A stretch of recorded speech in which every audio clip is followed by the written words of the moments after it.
आसमान। जय ठाकुर जी के देरी नहीं भेले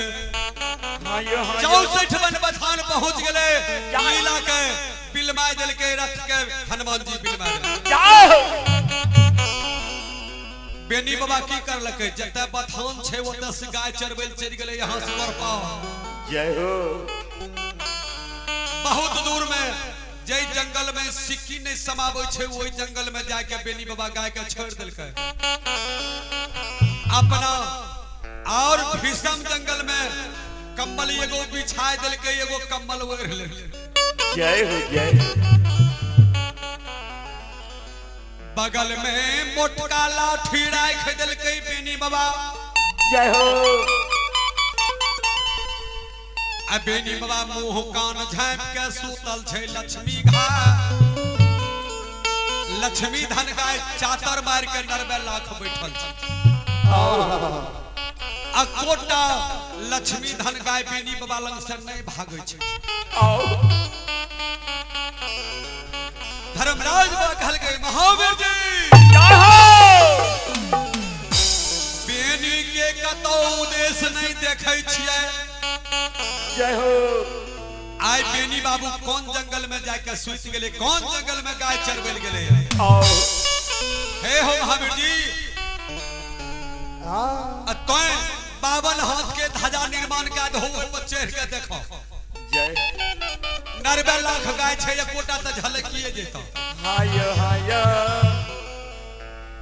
महावीर जी 52 हाथ के ध्वजा निर्माण का के हाय चार कही आबै छै। आओ नजर जब पड़ गेले हनुमान जी कहल के बाप रे बाप बड़ा भीषम जंगल में गाय लग चल गए। जय हो जय ध्वजा पर से उतरले कहल के बाबा हो आय त बेनी कुछ जाने छे लागे छे देवंशी छी ओकरा खोजे ले लिए कहलिए जल्दी गाय लेके जेते भगत परिवार बनेबे। यह जंगल में जाके सुतल छे केना जे भोए में सिक्की ने समावे छे। भगवान कहल के सिक्की ने समावे छे हवा के रूप धारण कर ले।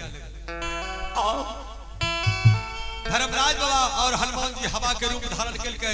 बेनिए के लग में जाकर खड़ा भ गए। जय बेनी बाबा सुतल छै।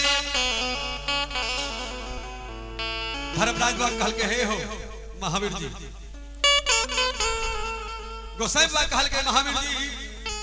एक काम करो बेनी बाबा के मुंह पर से तैंटा तो ओढ़ना हटा दे। जय हो जय हो जय हो ओढ़ना हटाए देबो देखबै बेनी के सकल सूरत केहन छै। जय हो हमरा भगत में सब दै कि नहीं। हाय हनुमान जी के डर लगे। हनुमान जी कहल के बाबा हो हमारा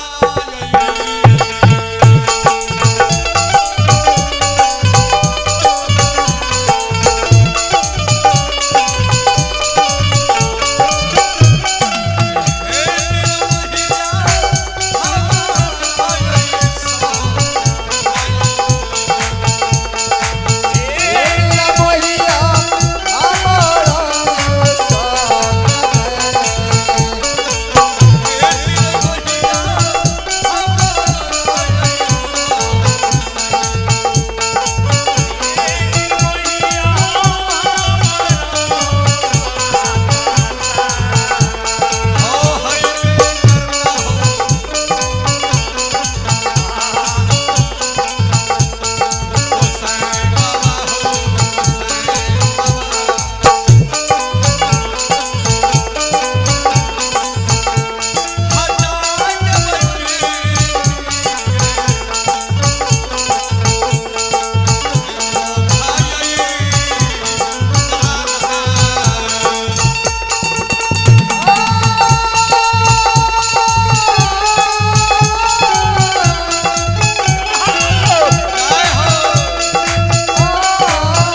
कखनो ओकर खोपड़ी गरम हो जाए छै।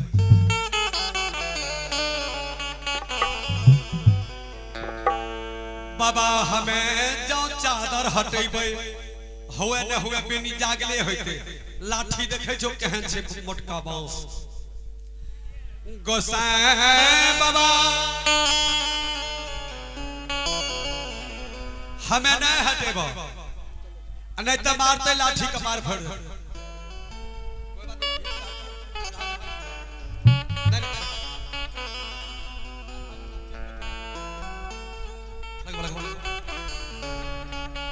हे हो गोसाई बाबा बाबा बाबा मारते लाठी सिर कपार बेनी जदुवंशी फोड़ देते। बाबा हमरा से नहीं भा सके कल के तब कौन काम तोरा से नहीं भा सके तो एक काम करे छो ना अहाँ पवन के पुत्र छिए पवन से तेज चले छी। जय हो आंधी तूफान बहा दियो आंधी तूफान चौबियार हवा जय हो अपने बेनी मुंह के चादर ओढ़ल छे अपने हट के आओ हनुमान जी कहल के ई काम तो हम क्या सके छी।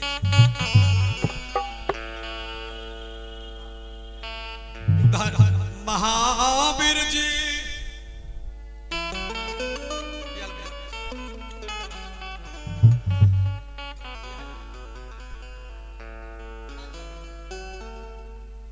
महावीर जी चौबियार हवा बहावे छे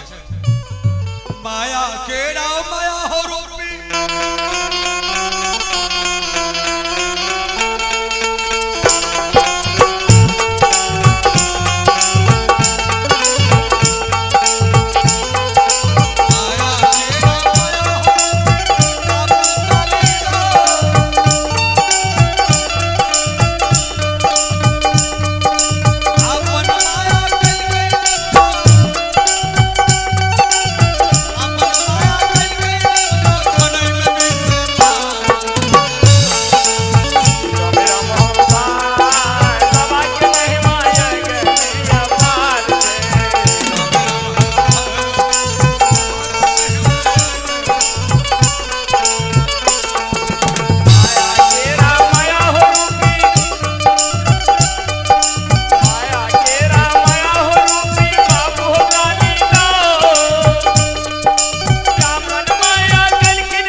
महिमा अपरंपार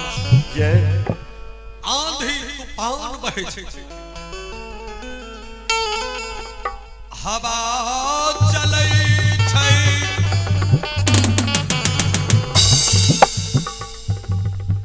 हवा चले ये बेनी बाबा के मुंह से अपने चादर उघैर गए। जय हो जय हो जय हो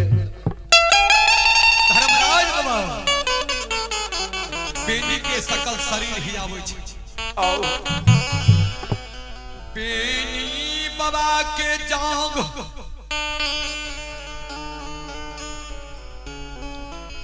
बेनी बाबा के जांग लागे छै केला के थाम के समान जय अब बेनी बाबा के पीठ लागे छै धोबिया के पाट के समान जय हो जय हो जय हो और बेनी बाबा के सीना छाती लागे छै कुम्हड़ा के चाल जय हो जय हो जय हो जय हो बेनी बाबा के पाह कुंजल कुंजल जय हो बेनी बाबा के कपार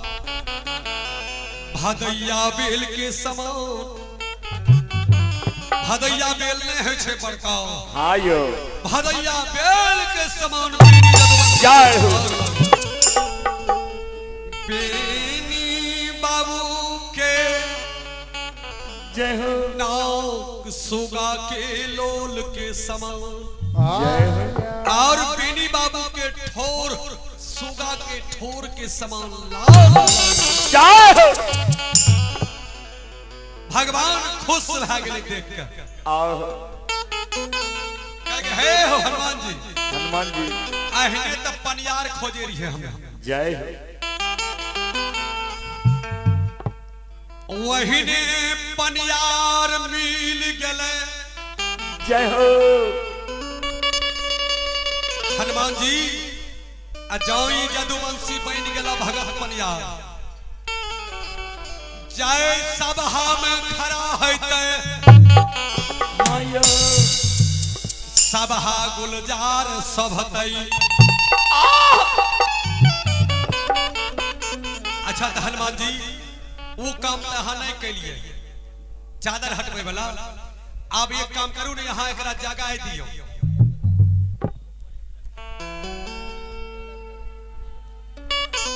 महावीर जी कहल के जगह देवे पहिने अहाँ ते सबके अंदर न देखे छियै धर्मराज बाबा कहल के हाँ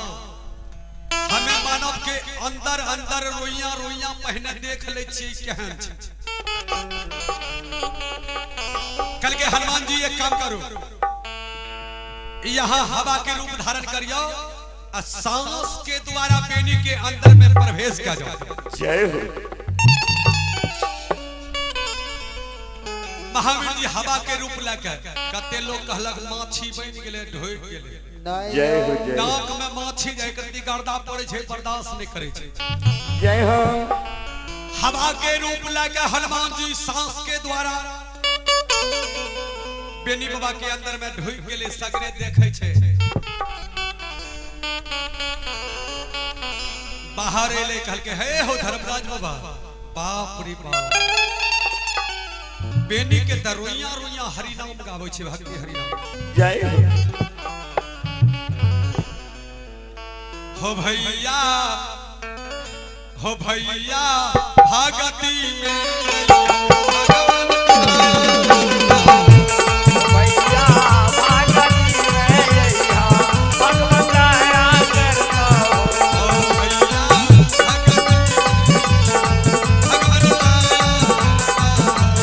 भैया भागती में यैया भगवान दया करता हो भगवान दया करता हो ईश्वर दया करता हो दया करता हो ईश्वर दया करता हो भैया भगती भैया भागती में यैया भगवान दया करता हो बाबा है तो सहारा हो भैया बाबा है तो सहारा लगई बोए बोलबम के नारा बाबा है तो सहारा हो भैया बाबा है तो सहारा हरि हो हरि हो मन से पूजा भगवी भगवान दया करता भैया करिया मन से पूजा भगवान दया करता ओहो हनुमान जी पहाड़े ले कह के बाबा बेनी बाबा के त रोइया रोइया भगवान के नाम ले छे कल के एक काम करो ना अब उठाए न दो उठाए देबहो ने आ गैया ले के जेते बेतिया गंगा घाट में पानी पिलबै ले बस होते सब काम बोले जय हो हनुमान जी कहल के हे हो धर्मराज बाबा हमें त मुंह पर के चादर नहीं हटेलिए एकरा हम केना उठेबो और तो खतरे वाला बात बतबै छै जाओ बेनी कांचे नींद होइतै ठीक है खाय ले ठीक है जाओ बेनी कांचे नींद सुतल होइतै अब उठ जैते तो मारते लाठी कपार फोड़ देते जय हो कल के यहाँ कहियो नहीं एक बेर में नहीं उठेबे कल के हमरा समय है कल के एक काम करो अहाँ जाओ सूर्य भगवान का कह देबे जितना रौदा रोज करे छे ओइसे 7 गुना बेसी कऽ देबै अपने जंगल में सुतल छै